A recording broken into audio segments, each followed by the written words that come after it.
Assalamualaikum sahabat Villa. Untuk membantu dakwah kami, yuk salurkan donasinya di nomor rekening di bawah ini atas nama Ziz Umatul Firdaus. Yuk teman-teman semua, kita berinfak bersama. Assalamualaikum teman-teman. Kembali lagi nih di acara Cinta, Curhatan Indah tentang agama yang muda punya kajian. Nah teman-teman, gimana kabarnya hari ini? Semoga teman-teman dalam keadaan selalu sehat dan juga bahagia dan selalu dalam lindungan Allah Subhanahu wa Ta'ala. Nah hari ini teman-teman jangan pernah bosan untuk nonton kajian kita ya, karena hari ini juga alhamdulillah sudah ada Ustadz Indra Anbia. Assalamualaikum Ustadz. Waalaikumsalam warahmatullahi wabarakatuh. Ustadz, hari ini kita lagi di lokasi yaitu di Puri Amanda. Puri Amanda ini merupakan miliknya dari Amanda Brownies, tau nggak Ustadz? Tahu dong. Tahu dong. Nah teman-teman juga pasti tahu dong Amanda Brownies yang suka jadi oleh-oleh khas Bandung. Tapi sekarang udah di mana-mana nih Ustadz. Jadi teman-teman bisa tuh beli brownies Amanda yang juga di dalamnya ada kayak roti gitu Ustadz, varian barunya. Jadi teman-teman bisa coba ya Amanda Brownies. Nah hari ini Ustadz kita bakal bahas yang sebenarnya agak mirip-mirip sih sama episode sebelumnya. Nah, kalau sekarang namanya mungkin temanya bucin Ustadz. Ustadz tahu bucin nggak? Apa itu bucin? Bucin itu namanya budak cinta. Jadi anak kecil gitu ya? Kan budak tuh anak kecil. Ya sih kayak ya gitulah Ustadz. Nah jadi Ustadz dari pembahasan kemarin tuh menjadi ada pertanyaan lagi. Ustadz kadang-kadang kalau kita udah cinta nih, udah nyaman, udah cinta lagi, jadi kadang-kadang suka buta gitu, nggak buta sih, jadi melakukan apa saja untuk cinta. Kayak yang kemarin Ustadz juga bilang, kadang-kadang kan cinta itu jadinya tidak bisa mendengar nasihat, tidak bisa melihat apa yang benar dan apa yang salah. Nah sebenarnya yang kayak gitu tuh boleh nggak sih? Apa sebenarnya boleh aja gitu? Apa sebenarnya nggak boleh gitu? Nah gimana Ustadz? Ya baik. Bismillahirrahmanirrahim. Alhamdulillahirabbil alamin. Wassalatu wassalamu ala asrafil anbiya'i wal mursalin wa ala alihi wa ashabihi wa man tabi'ahu bi ihsanin ila yaumiddin. Alhamdulillah, tidak henti-hentinya kita senantiasa mengucapkan rasa syukur kita kepada Allah ya. Pada kesempatan hari ini kita bisa berjumpa kembali ya, walaupun via apa ini? Via online. Via online. Dan semoga teman-teman juga nggak bosan ya nonton kita, karena insya Allah manfaatnya alhamdulillah ya Ustadz. Insya Allah mudah-mudahan ya. Jadi ya pembahasan kita pada kesempatan kali ini hampir sama ya dengan bahasan yang sebelumnya, berkaitan dengan apa? Cinta Ustadz. Cinta. Kalau di Korea gini Ustadz. Ya, kalau di Korea gitu ya. Kalau di Jepang? Nggak tahu. Oh gini mungkin ya Jepang. Ya. Nah jadi hub ya, kata-kata hub. Di dalam surat Al-Imran ayat 14, Allah Subhanahu wa taala menggambarkan bahwa zuyyina linnas ya. Dihiasi kepada manusia hubbus syahawat. Nah gitu ya. Jadi kita ada kata-kata hub. Jadi zuyyina linnas, dihiasi kepada manusia hubbus syahawat, kecintaan kepada lawan jenis. Nah, kata-kata hub ya. Artinya bahwa di surat Ali Imran 14 ini Allah Subhanahu wa taala menggambarkan bahwa memang yang namanya cinta itu adalah fitrah manusia. Ya. Coba manusia mana yang tidak yang tidak memiliki cinta. Ya, pasti setiap orang juga memiliki rasa cinta itu, dan memang harus hadir ya, rasa cinta itu harus hadir gitu, karena itu merupakan fitrah manusia. Maka di Quran kemudian Allah menggambarkan ya bahwa hubbus syahawat, bahwa manusia itu cinta kepada syahwat ya. Syahwat itu apa? Syahwat itu adalah kecondongan, kecenderungan gitu. Jadi kalau misalkan kita mencintai seseorang, nah berarti kenapa disebut dengan syahwat? Karena cenderung kita kepada dia.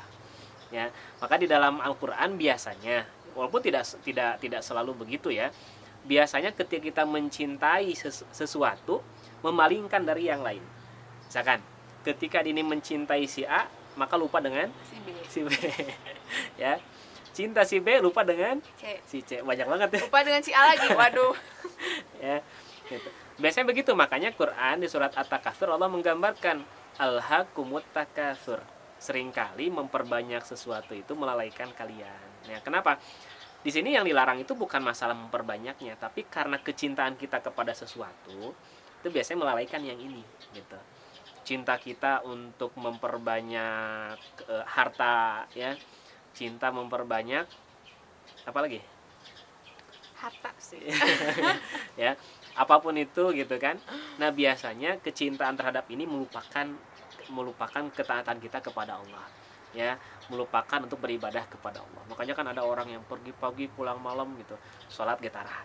Nah, itulah seringkali karena kecintaan kepada sesuatu melalaikan dari yang lain. Kalau misalkan tidak terlalaikan, silakan, ya, kita mencari harta, mencari dunia, mencari kemewahan, ya silahkan gitu, ya. Tapi kalau sudah kaitan dengan akhirat, kita dahulukan, ya, sudah kaitan dengan ibadah, kita dahulukan. Maka orang-orang yang dia mencintai harta, tapi ketika kemudian Allah mewajibkan zakat, dia keluarkan. Nah, itu orang-orang yang tidak diperbudak oleh cinta. Tapi kalau orang yang diperbudak oleh cinta, misalkan dia cinta kepada harta gitu, ada yang menagih zakat, nggak mau dia keluarkan, ngapain juga, udah capek-capek saya nyari, masa dikeluarin gitu kan, ya. Sama seperti Korun kan gitu, ya, Korun tuh hartanya banyak, ketika ditagih infak, sedekah, zakatnya nggak mau dia, ya. Kenapa? Karena dia merasa bahwa itu semua adalah hasil jerih payahnya. Nah, itulah yang seperti itu orang yang bucin gitu.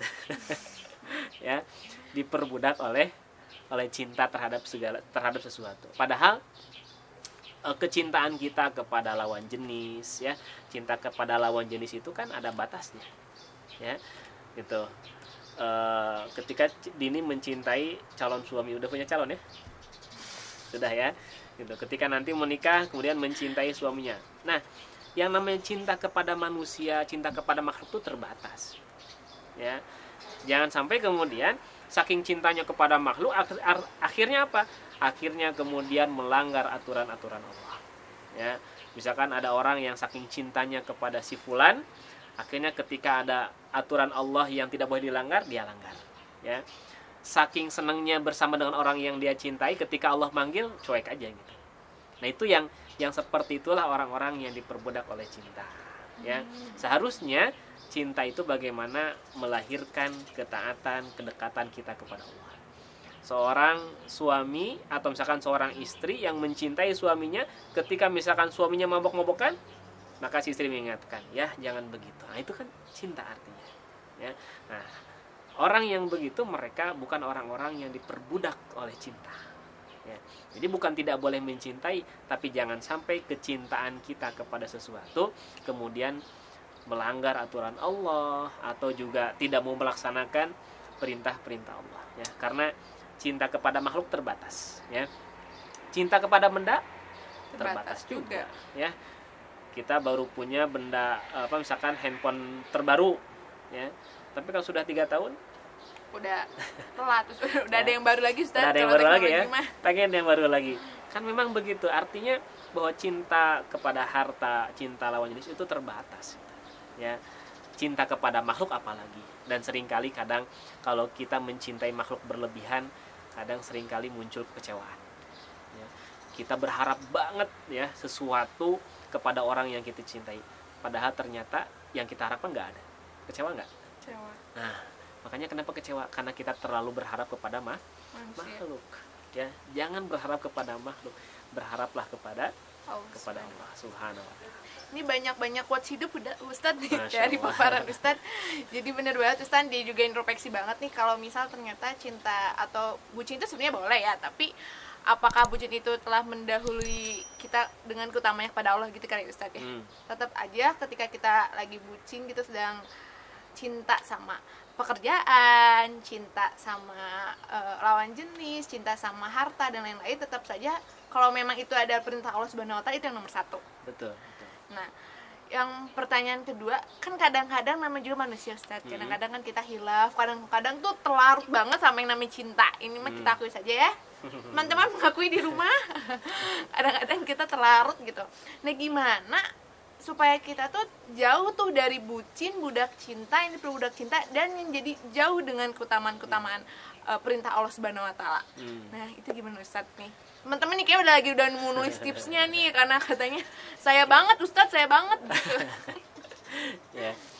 Ya, apalagi anak-anak remaja pemuda, ya, pasti ya itulah yang apalagi sinetron kan gitu. Drama-drama Korea kan. Drama drakor. Ya gitu. Ya memang itulah kehidupan, ya itulah kehidupan manusia, dan Allah memberikan fitrah itu, ya jadi Allah memberikan fitrah untuk mencintai kan gitu. Jadi bukan berarti bahwa kita ini seorang muslim nggak boleh kita mencintai lawan jenis. Kata siapa? Kalau nggak cinta lawan jenis, cinta sama siapa? Masa cinta sama jenis, kan enggak gitu.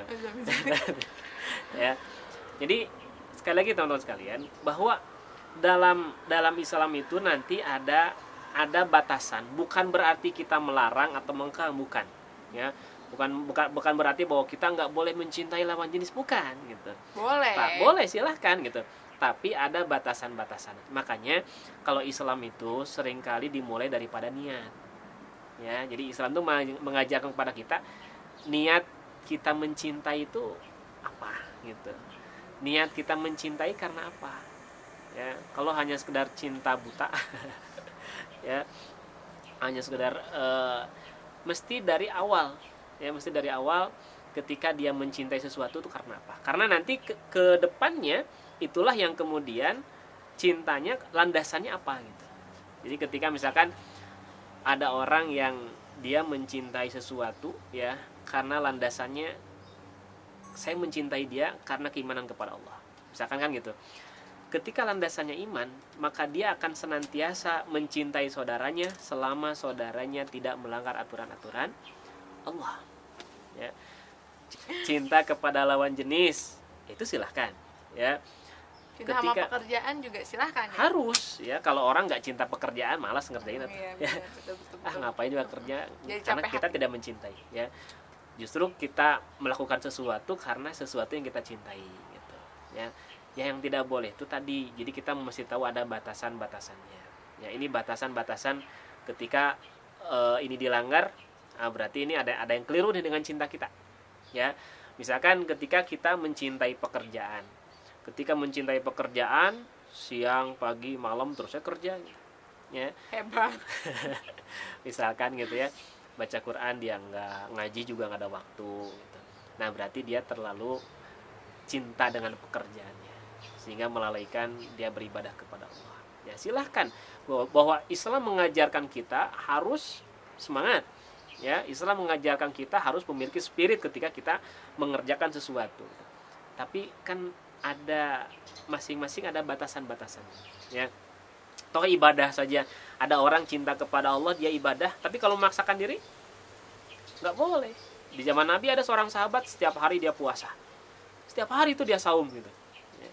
Kata Nabi, ya tubuhmu punya hak kan gitu, ya ada hak kita untuk makan, ada hak kita untuk istirahat. Ya, zaman Nabi ada orang yang pengen semalaman sholat terus gitu, ya jadi dari Isya sampai subuh teh sholatnya sepanjang malam, nggak mau tidur gitu. Pernah nggak niatnya gitu? Nggak. Ya zaman Nabi ada yang begitu, sahabat ada yang begitu, jadi saking cintanya kepada Allah gitu. Tapi Nabi mengingatkan nggak usah begitu, ya jadi kita cinta kepada Allah tapi berbuat membebani diri dalam melaksanakan ibadah pun tidak boleh gitu. Nah itulah yang disebut dengan bucin tuh begitu, ya. Jadi dia diperbudak, bukan berarti bahwa itu salah gitu ya. Atau kan kita harus cinta sama Allah, betul harus cinta sama Allah. Tapi kan kita mencintai Allah itu berarti apa yang Allah perintahkan baru kita lakukan. Kalau yang nggak Allah perintahkan ya jangan, ya. Jangan juga memaksakan diri kayak tadi. Saum terus-terusan setiap hari, kata Nabi nggak boleh. Kalau kamu mau saum setiap hari itu cukup di bulan Ramadan saja, ya. Sholat silahkan sholat malam, tapi ada waktu juga untuk istirahat, ya. Bahkan dulu di zaman Nabi ada seorang sahabat saking senengnya saking cintanya sama Allah sampai akhirnya dia meninggalkan istrinya karena ingin fokus ibadah. Tegur juga sama Nabi, nggak boleh begitu. Ada batasan-batasannya, ya gitu. Jadi memaksakan diri juga dalam ibadah juga tidak begitu. Artinya tinggal apa yang Nabi perintahkan kita laksanakan, apa yang dilarang kita jauhi. Itu saja, ada batasan-batasannya, ya. Begitu Din. Ini sangat-sangat keren Ustadz. Jadinya jadi introspeksi. selalu introspeksi kayaknya kalau lagi sama Ustadz di meeting, kayak berkaca gitu, apakah sudah benar apa belum gitu. Tapi masya Allahnya karena ternyata Islam sangat mengatur ya Ustadz, kayak ya harus seimbang gitu semuanya. Iya, jadi ada istilahnya tawazun. Jadi tawazun itu seimbang. Iya. Ya gini aja, jangankan dalam masalah cinta gitu ya, dalam masalah makan saja harus seimbang. Iya. Ya. Kalau kita makan kelebihan, Gak sehat buat nggak tubuh. sehat ya. Kalau kita makan kurang, Gak sehat juga buat nggak sehat tubuh. juga. Jadi harus seimbang. Makanya kan ada sepertiga untuk makan, ada sepertiga untuk minum, ada sepertiga untuk udara bernafas. Islam tuh begitu mengatur, ya. Kalau di agama yang lain kan misalkan seorang misalkan pendeta ya masalah ya, dilarang menikah misalkan kan gitu. Dalam Islam enggak, silahkan gitu ya. Seorang ulama, ustadz, dai, kiai boleh menikah. Kan gitu. Ya, jadi ada batasan-batasan yang dimana Islam itu ya, kalau kita mau mengambil sebuah kesimpulan ya, Islam itu agama yang sesuai dengan fitrah. Yep, benar. Coba apa yang nggak sesuai? Ya, kalau ada sebagian umat Islam kan yang menjauhi dunia untuk akhirat, ya nggak gitu juga kan? Nah, kan harus tawazun ya, tawazun tuh seimbang, akhirat oke, dunia juga dapat kan gitu. Ya. Benar banget dari tadi pembahasan Ustadz juga tentang cinta, emang benar-benar semuanya ada batas, semuanya udah diatur, jangan terlalu mencintai, jangan terlalu juga nggak mencintai juga gitu, jadi ya seimbang gitu. Nah, yang jadi bikin penasaran lagi nih Ustadz, jadi konsep cinta dalam Al-Quran tuh seperti apa? Konsep cinta dalam Al-Quran. Al-Quran ya. Jadi teman-teman sekalian bahwa ini sebagai penguatan saja ya, sebagai penguatan bahwa Al-Quran itu memerintahkan kita untuk mencintai. Tuh, bahkan Al-Quran lagi suruh kita mencintai ya Ustadz. Betul ya. Hanya Quran itu memberikan gambaran bahwa nanti ada orang-orang yang keliru dalam mencintai. Balik Ya. kita berkaca kembali. Oke, ini saya baca ayatnya ya. Ya. Dalam surat Al-Baqarah ayat 165. Ya, a'udzubillahi minasyaitonirrajim. Wa minan nasi may yattakhidhu min dunillahi andada yuhibbunahum kahubbillah walladzina amanu asyaddu hubban lillah. Wa minan nas, di antara sebagian manusia. Ya, ini sebagian, setengahnya atau wallahu alam ya. Artinya ada manusia yang may yattakhidhu min dunillahi andadan yuhibbunahum kahubbillah. Mereka mencintai yang lain selain Allah itu seperti cintanya kepada Allah. Ya. Padahal walladzina amanu, orang yang beriman itu asyaddu hubbalillah. Seharusnya cinta dia yang lebih utama adalah cinta dia kepada Allah. Nah, ayat ini berkaitan dengan orang-orang musyrik. Jadi mereka menjadikan patung, berhala itu sesuatu yang mereka sangat cintai gitu. Ya. Bahkan mereka menyerahkan hidup mereka kepada patung itu. Sampai yang kalau mau misalkan kalau ada masyarakat jahiliyah itu kalau mau pergi itu izin dulu sama patung. Oh gitu. Begitu. Karena kalau nggak izin nanti bisa dapat celaka, sial dan sebagainya. Ya. Nah, ketika menjadikan benda-benda ini lebih mereka cintai daripada Allah, nah inilah cinta yang keliru. Ya. Nah, kalau dulu masyarakat jahiliyah mencintai patung, mencintai benda, nah sekarang juga sama aja. Ya, benda sekarang ya bisa jadi Pekerjaan, bisa jadi ya, gitu. harta. Nah, apapun itu. Ya, jadi di sini Allah menegaskan walladzina amanu asyaddu hubbalillah. Orang-orang yang beriman lebih cintanya kepada Allah. Bahkan di dalam bagaimana Allah menegur para sahabat yang mereka tidak mau ikut perang karena mereka cinta dengan keluarganya. Ya, jadi silakan Anda berperang, silakan Anda berjihad. Kami mah di sini aja, saking cintanya kepada keluarganya gitu. Ditegur sama Allah. Ya, apakah perniagaan kalian yang kalian takutkan kerugiannya? Apakah keluarga yang lebih kalian cintai ketimbang kalian pergi berjihad karena cinta kepada Allah dan Rasulnya? Ya. Gitu. Alhamdulillah Ustadz, kayaknya waktunya juga udah habis. Siap. Terima kasih Ustadz karena hari ini juga bener-bener kayaknya sangat bermanfaat bagi Dini dan juga semoga juga bermanfaat bagi teman-teman di rumah semua. Gimana teman-teman? Sudah merefleksikan diri dan berkaca? Semoga teman-teman di rumah juga mulai sekarang kita mulai belajar dan introspeksi apakah cinta kita, apakah kita sudah diperbudak dengan hal-hal yang tidak membawa ke akhirat ya Ustadz ya, seperti lebih mencintai harta, lebih mencintai lawan jenis dan yang lainnya. Semoga dengan kajian ini juga menjadi inspirasi teman-teman untuk kita menjadi lebih baik gitu. Terima kasih teman-teman yang udah nonton. Jangan lupa karena masih ada minggu depan kita bakal muncul lagi bersama tentunya Ustadz Indra Andia dan juga Dini. Jadi jangan pernah bosan karena semoga menjadi pahala buat teman-teman dan juga pahala untuk kita ya Ustadz. Amin. Amin. Amin. Ya udah teman-teman, makasih sudah nonton. Assalamualaikum warahmatullahi wabarakatuh. Waalaikumsalam.